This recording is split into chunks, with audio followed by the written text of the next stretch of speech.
Assalamualaikum warahmatullahi wabarakatuh. Hai Sobat Sehat, kembali lagi di acara Infus, Informasi Ibnu Sina. Bersama saya Rizka Dara Nabila yang akan menemani obrolan santai kita pada hari ini.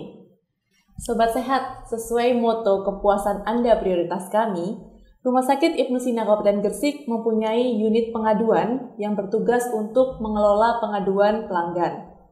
Nah, langsung saja saat ini kami bersama dua narasumber kita, yaitu dari unit pengaduan, ada Dr. Sri Rahayu MKes Fiskua. Beliau adalah Kepala Unit Pengaduan. Bagaimana kabarnya dokter hari ini? Alhamdulillah, baik, sehat. Alhamdulillah sehat ya dok ya. Dan di sebelahnya juga ada Mbak Prina Priyatna Putri sebagai Sekretaris Unit Pengaduan. Bagaimana kabarnya Mbak Prina? Alhamdulillah sehat. Alhamdulillah sehat. Nah dokter, sebenarnya apa sih yang dimaksud pengaduan itu? Ya, pengaduan itu adalah bentuk ketidakpuasan yang disampaikan kepada rumah sakit atas layanan yang diberikan oleh rumah sakit. Intinya seperti itu. Oke. Jadi siapa saja dok yang boleh melakukan pengaduan? Apakah semua orang bisa? Semua orang bisa, tetapi mereka yang keluarga inti dari yang kita layani. Jadi pelayanan kita kan ada pelayanan kesehatan, pelayanan pendidikan, pelayanan penelitian. Jadi itu boleh mengadukan kalau tidak ada yang tidak sesuai dengan prosedur atau apapun catatannya mereka tidak puas, itu boleh melakukan. Tetapi yang terkait, jadi tidak boleh tiba-tiba tetangganya, temannya, ya enggak. Hanya keluarga inti dan pasiennya yang boleh melakukan pengaduan. Oke. Kenapa kok begitu? Kenapa dok? Karena itu nanti penjelasannya kalau penyakit kan terkait kerahasiaan pasien. Oh iya. Nah, rumah sakit tidak boleh menindaklanjuti kalau orang lain yang mengadu kecuali ada surat kuasa. Okay. Atau kalau KLB beda lagi, kalau lagi seperti COVID kemarin, maka itu boleh kita menginfokan. Tapi kalau selain itu tidak bisa. Harus keluarga inti ya dok? Ya, atau betul. Syarat-syarat sebagai surat kuasa tadi. Yang diberi surat kuasa. Jadi nggak bisa ya dok ya tiba-tiba ada seseorang asing lewat terus ke Ibnu Sina Gresik, Mbak saya mau mengadu dong, nggak bisa ya? Bisa. Iya, karena kan juga dia tidak melakukan pelayanan di sini. Gitu ya, tidak diberikan pelayanan. Betul. Nah, untuk tujuan utama dari unit pengaduan rumah sakit ini seperti apa, dok? Unit pengaduan itu menjadi kewajiban, melakukan pengelolaan pengaduan itu menjadi kewajiban bagi instansi yang memberikan pelayanan publik. Itu diatur dalam undang-undang, diatur dalam peraturan presiden, itu khusus ada. Ya, ya jadi harus ketidakpuasan tadi, pengaduan atas layanan yang diberikan tadi disampaikan ke rumah sakit dan rumah sakit wajib menunjuk SDM yang kompeten untuk melakukan pengelolaan. Iya. Dan salah satunya juga ada Mbak Prina ya. Ya betul. Pengelolaan itu panjang. Dari penerimaan pengaduan, mengkonfirmasi, melakukan tindak lanjut, penyelesaian sampai pemberian informasi ke pengadu bahwa sudah diselesaikan. Itu sih. Oh gitu. Jadi itu proses-prosesnya ya. Mekanisme pengaduan. Betul. Kalau yang paling sering diterima ini pengaduannya seperti apa? Saat ini apa Mbak Brina? Kalau selama ini mungkin dari 2022 ya yang paling banyak itu terkait pertama komunikasi tidak efektif, seperti itu, atau sarana prasarana juga banyak. Tapi yang beberapa terakhir itu tentang pendaftaran ya. Ya, pelayanan. Karena kan pendaftaran viral. Kita kan lagi online. Tapi kan yang namanya online tuh kadang-kadang kan ada kendala teknis dan lain sebagainya ya, aplikasi itu. Oh, jadi terkait macam-macam ya selama ini karena komunikasi dan yang paling sering di pendaftaran untuk itu tadi. Untuk terakhir ini. Betul. Apakah ada yang pengaduan yang lebih sulit untuk ditangani daripada yang lain? Pengaduan itu selain yang ditangani yang sulit, bukan sulit sebetulnya, tapi lebih bahwa itu bukan ranah rumah sakit. Oh, gitu. Kalau ketentuan itu diatur oleh undang-undang, diatur oleh peraturan presiden, maka kita tidak bisa ubah. Contohnya apa? Contohnya bahwa anak di bawah 12 tahun tidak boleh dibawa besuk ke rumah sakit. Itu kan aturan. Kemenkes mereka ngeyel minta, ya kita tetap tidak bisa mengubah aturan itu. Cenderung seperti itu ya. Cenderung aturan-aturan yang sudah ditetapkan oleh pusat pemerintah ya kita tidak punya kewenangan untuk merubah. Peraturan yang ditetapkan BPJS. Ya, termasuk BPJS ya. Terakhir itu kan banyak sekali yang komplain terkait itu sidik jari. Pendaftaran kan, kalau untuk pendaftaran itu kan harus dengan menggunakan sidik jari pasiennya. Dan ternyata banyak yang berkeberatan dengan peraturan tersebut dan menyampaikan pengaduannya kepada kami. Tapi itu kan bukan ranah kami, bukan ranah Ibnusina, bukan ranah rumah sakit, sehingga ya tetap saja itu wajib dilaksanakan. Tidak bisa, oh ya sudah karena pengaduan banyak terus nggak bisa, karena ranahnya adalah persyaratan itu diminta oleh BPJS. Iya, mungkin sekarang juga lagi banyak yang viral loh dok, apa-apa diaduin,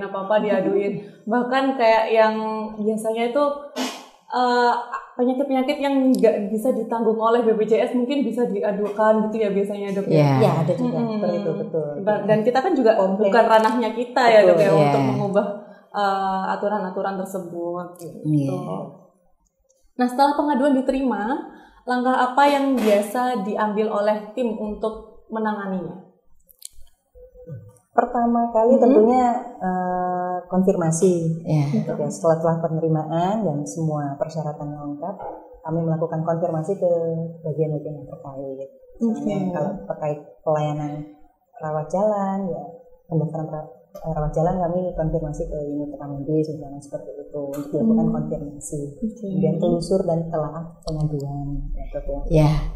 Jadi tadi disampaikan kita akan melakukan konfirmasi, tapi terlebih dulu memang kita juga melihat ini pengaduan ini benar ada enggak? Dia mengadu pasien atas nama anak ini, ditelusur tadi. Ternyata enggak ada hari ini pasien atas nama itu gitu. Atau petugas yang diadukan dulu ada seperti ya. Petugas ini melayani ini tidak ramah dan lain sebagainya, kita cek. Loh petugas hari itu tidak bertugas dia. Nah, itu maka kita akan melakukan klarifikasi bahwa tidak ada pasien itu atau petugas itu pada saat yang diadukan itu. Gitu. Jadi harus jelas pengaduan itu yang diadukan siapa, yang mengadu siapa, pasiennya atas nama siapa, kasusnya di mana, kasusnya apa. Apalagi Mbak? Sudah ya? Ya, harus jelas. Ada juga yang menuliskan nama pasiennya, tapi ketika ditelusuri ternyata tidak ada pasien nama tersebut. Ada juga seperti itu. Makanya seperti itu kami tidak bisa melakukan tindak lanjut karena tidak sesuai dengan informasi dari pedoman kami tidak begitu. Jadi penanganan atau pengelolaan pengaduan itu diatur oleh Perpres. Kita Ibnusina juga sudah ada pedomannya sendiri. Kalau tidak memenuhi persyaratan tadi, maka kita tidak bisa melakukan penanganan sesuai ketentuan peraturan perundang-undangan. Gitu. Kalau boleh tahu berapa lama dok untuk proses penanganan pengaduan ini? Kami wajib memberikan respon awal paling lambat 3 hari. Respon awal. Kemudian selambat-lambatnya 60 hari kerja. Bukan 60 hari kerja, 60 hari kalender harus sudah terselesaikan. Ya. Kemudian setelah terselesaikan pun masih ada waktu 60 masih ada hari lagi sejak terselesaikan untuk diinformasikan ke pengadu. Maksimal atau selambat-lambatnya 60 hari sejak selesai maka diinformasikan. Ya. Tapi 60 hari tadi ada ininya. Setelah keterangan atau informasi lengkap baru dihitung. Karena itu menjadi indikator mutu ya pelayanan kita 95% wajib terpenuhi. Sesuai waktu. Terpenuhi. Ya betul. Kalau media-media untuk mengadu ini apa saja? Ada langsung, ada tidak langsung. Langsung ini Mbak Brina nanti yang banyak bisa ini ya. Jadi langsung itu bisa ke unit pengaduan, bisa juga ke petugas di tempat pelayanan. Kami siapkan formulir di sana. Oh, ada formulir pengaduan. Yang tidak langsung banyak. Antaranya bisa ke WA atau SMS, kemudian email, bisa ada formulir online juga, Google Form. Kemudian span lapor ya Dok ya. Span lapor yang memang kita juga sebagai adminnya span lapor untuk menerima pengaduan. Itu langsung ke staf presiden, kemudian ke gubernur turun bupati, baru bupati diturunkan ke kita. Wah. Ada tapi tidak banyak. Karena masuk span lapor ada, tapi prosedurnya sama. Kita juga wajib memberitahukan. Andaikan ternyata ini tidak ada, ya tetap kita wajib memberitahukan. Okay. Jadi seberapa besar peran teknologi dalam memfasilitasi pengaduan komunikasi ini, Dok? Sangat besar. Karena kita tidak bisa tanpa teknologi ya. Yang sering memang by WA ya, by WA dan by SMS ya. Berarti tadi platform khususnya ada span lapor, ada gitu WA, ada WA nomor khusus. Nomor bukan yang centang hijau Ibnu Sina, tapi nomor khusus pengaduan. Ada. Itu sudah kita infokan di mana-mana. Betul. Untuk unit pengaduan ini bagaimana cara memastikan bahwa solusi yang diberikan ini sudah efektif atau belum? Setelah tugas kami memastikan, mengkategorikan ini pengaduan atau bukan. Ya.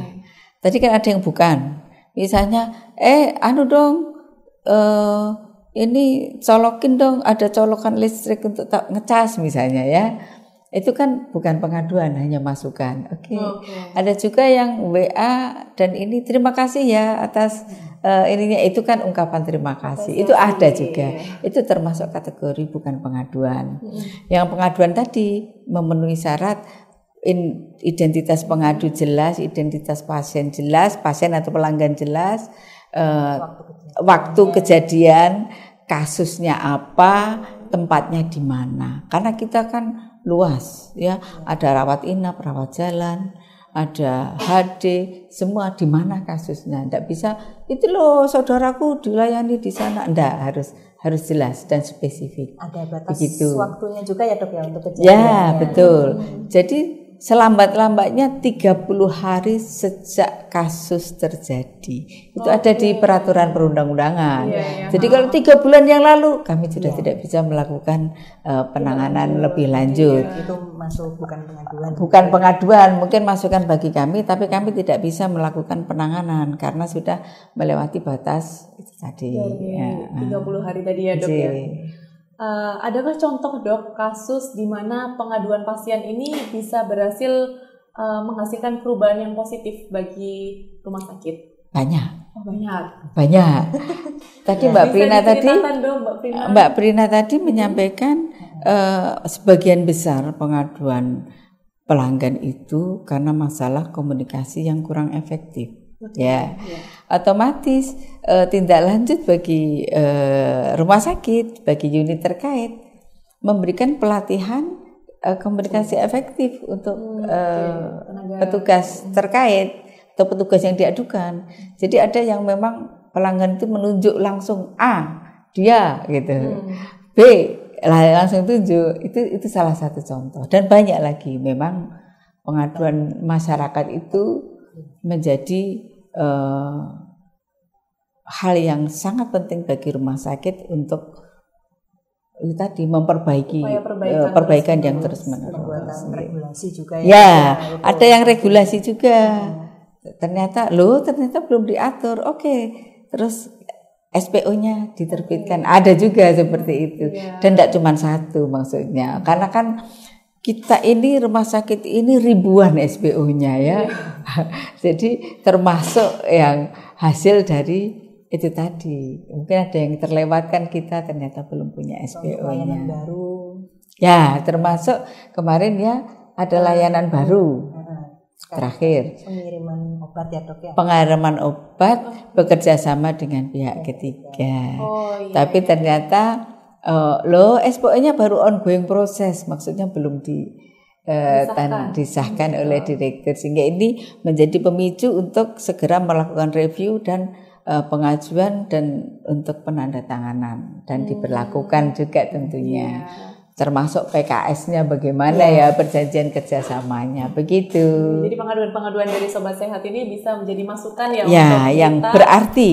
Iya, masukan yang berarti agar kita terus melakukan upaya perbaikan terus menerus. Iya betul. Kalau dari penyelesaian pengaduan nih dok, apakah selalu diinfokan ke pengadu ataukah seperti apa?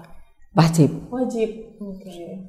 Penyelesaian pengaduan sesuai Perpres 76 tahun 2013 itu wajib disampaikan ke pengadu. Yaitu selambat-lambatnya 60 hari sejak penyelesaian pengaduan. Tadi kan ada batas waktu penyampaian pengaduan 30 hari. Penyelesaiannya 60 hari maksimal, dan ini pun ada batas waktu penyampaian informasi selambat-lambatnya 60 hari juga. Dan disampaikannya juga melalui platform yang sesuai dengan, kalau surat ya surat, kalau WA ya WA, kalau langsung biasanya kami minta nomor. Tapi ada juga yang memang harus langsung ketemu langsung kami panggil untuk orang-orang tertentu, untuk pelanggan tertentu kami panggil itu. Tadi kan disebutkan media-medianya ya dok ya. Nah biasanya nih dok banyak pengaduan melalui media sosial. Apakah itu juga ditindaklanjuti dok? Tergantung.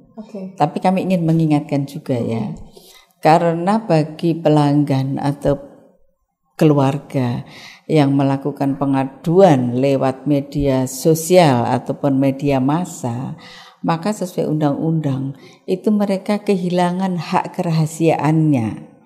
Sehingga kami boleh memberikan informasi tentang penyakitnya melalui media massa juga, media sosial juga.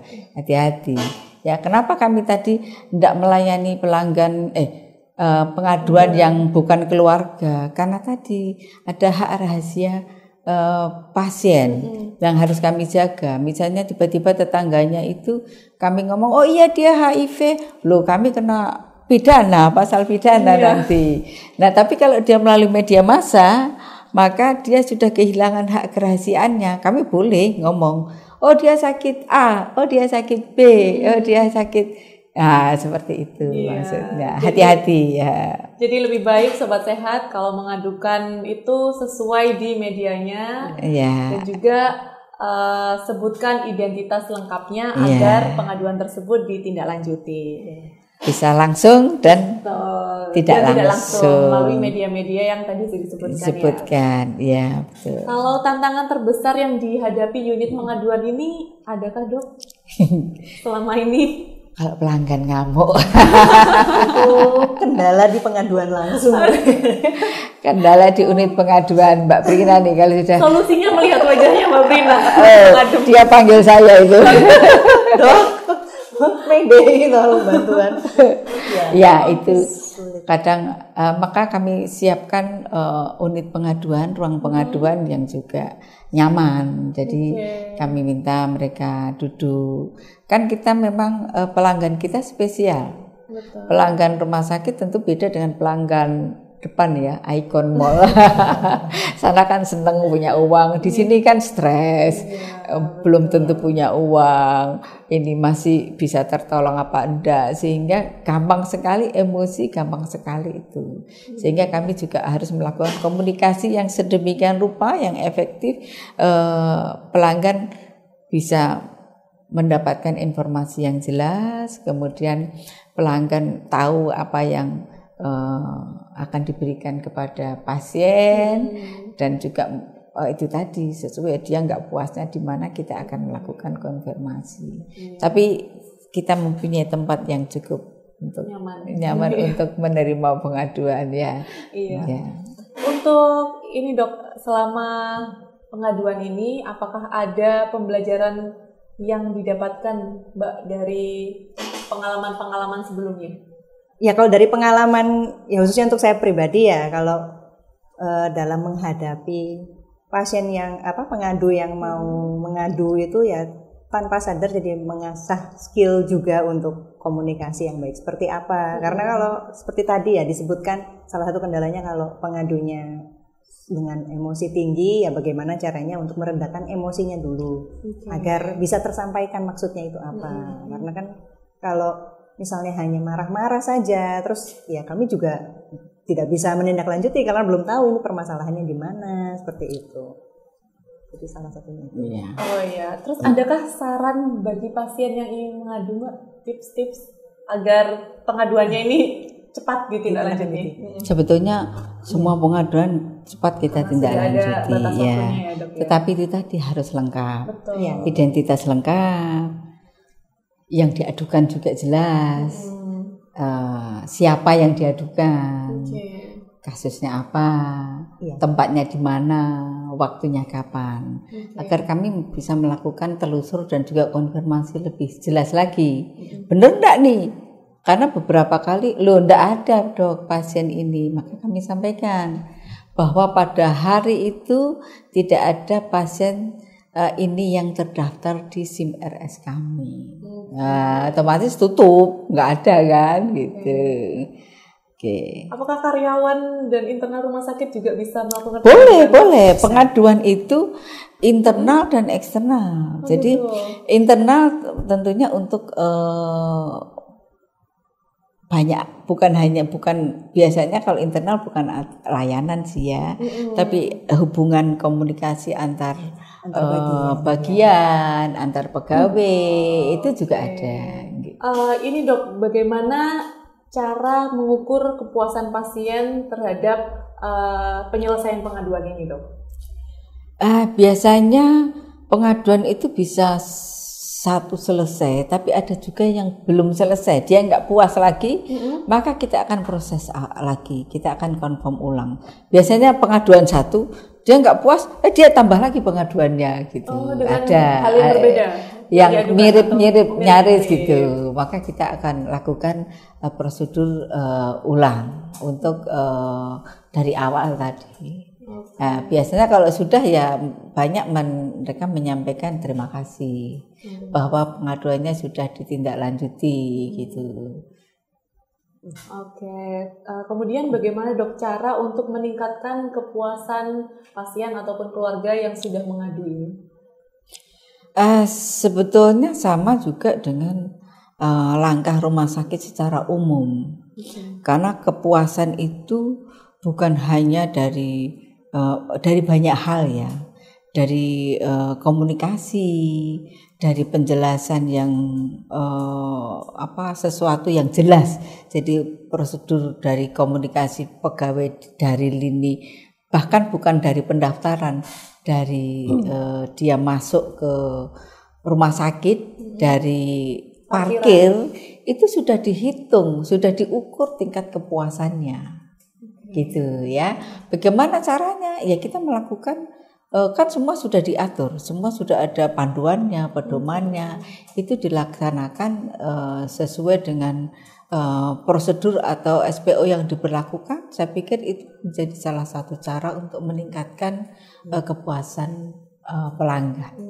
Dan juga kita juga ada aplikasi survei kepuasan pasien dan keluarga. Namanya betul. Sukma-E. Jadi di setiap klinik ataupun ruangan rawat inap itu nanti pasien atau keluarga juga bisa mengisi skor kepuasannya dok. Ya betul.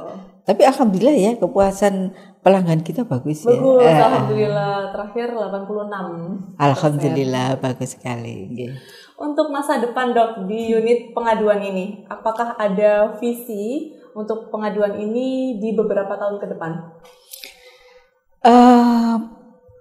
Mungkin yang perlu kami tegaskan, pengaduan banyak berarti banyak yang nggak puas, enggak. Sebetulnya satu layanan itu semakin banyak pengaduan, itu semakin banyak pelanggan yang loyal. Jadi itu semakin bagus. Karena apa? Rumah sakit mempunyai tahu di mana item-item atau unit-unit atau apa saja yang harus diperbaiki untuk meningkatkan kepuasan pelanggan tadi. Jadi itu, jadi jangan alergi dengan pengaduan. Enggak, justru kita pengaduan inilah salah satu pintu, salah satu hal untuk memperbaiki tadi. Kan rumah sakit kita mempunyai value perbaikan yang terus-menerus. Salah satunya adalah dari pengaduan pelanggan, gitu ya. Untuk kedepannya nih Dok, apakah ada rencana untuk nambah layanan pengaduan via media lain ataupun ada sistem pengaduan dengan berbasis teknologi yang baru gitu? Yang pasti kami pengaduan memang memerlukan bukti ya. Jadi saat ini kami sudah ada yang langsung maupun tidak langsung, kemudian yang tidak langsung itu dari span lapor sampai WA sampai email, kemudian SMS dengan nomor khusus. Kalau yang media yang sosial lain tadi untuk IG, maka kami menyarankan untuk tidak mengadu lewat media sosial karena nanti akan kehilangan hak kerahasiaannya. Tetapi kita akan menyampaikan di IG kalau ada keluhan secara periodik mungkin disampaikan ini loh yang harus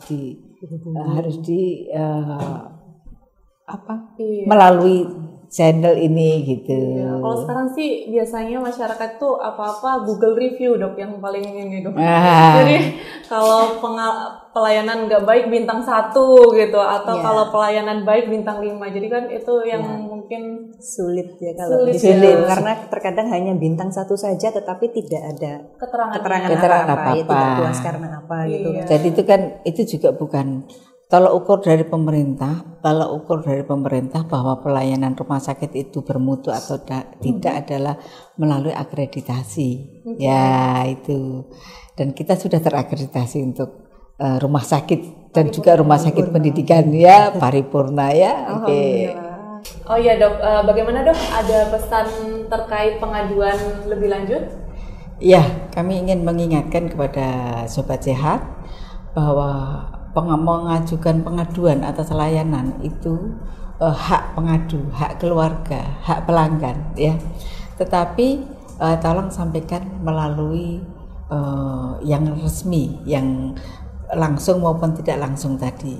Jangan melalui media massa atau media sosial karena nanti akan kehilangan hak kerahasiaannya sehingga rumah sakit boleh menjawab, oh pasien ini sakit A, pasien ini sakit B, padahal itu merupakan rahasia dari pelanggan atau pasien. Mungkin itu saja sih. Ya. Jadi Sobat Sehat yang saat ini masih sering melakukan pengaduan di media sosial ataupun Google Review RSUD Ibnu Sina Kabupaten Gresik itu tidak akan ditindaklanjuti dan akan kami arahkan langsung ke unit pengaduan agar pengaduan dari Sobat Sehat ditindaklanjuti dan kami juga terus melakukan upaya perbaikan. Baik Sobat Sehat, itu tadi informasi seputar pengelolaan pengaduan di RSUD Ibnu Sina Kabupaten Gresik. Aduan Anda merupakan bentuk loyalitas Anda kepada kami agar kami dapat melakukan upaya perbaikan terus-menerus. Saya juga ucapkan terima kasih kepada Dr. Yayu dan juga Mbak Prina atas waktunya. Semoga sharing kita tadi bisa bermanfaat untuk Sobat Sehat semua. Sobat Sehat, bagi yang ingin mendapatkan informasi mengenai kesehatan atau layanan kesehatan, dapat mengikuti media sosial kita di Instagram, TikTok, ataupun channel YouTube RSUD Ibnu Sina Kabupaten Gresik. Akhir kata, saya Rizka Dara Nabila mengucapkan terima kasih atas perhatiannya. Sampai jumpa pada informasi kesehatan selanjutnya. Wassalamualaikum warahmatullahi wabarakatuh. Salam sehat.